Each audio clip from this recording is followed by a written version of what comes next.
Mga ka-healthy, mahilig ka ba uminom ng malamig na tubig pagkatapos kumain?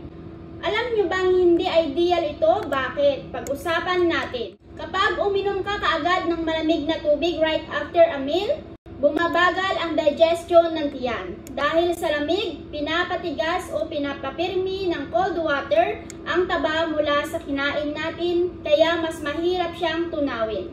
Ano nga ba ang resulta nito?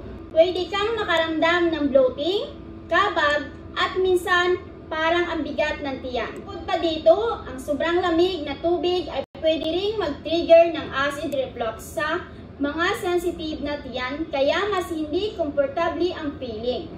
Mas okay kung warm o room temperature water muna para tuloy-tuloy ang digestion process ng katawan.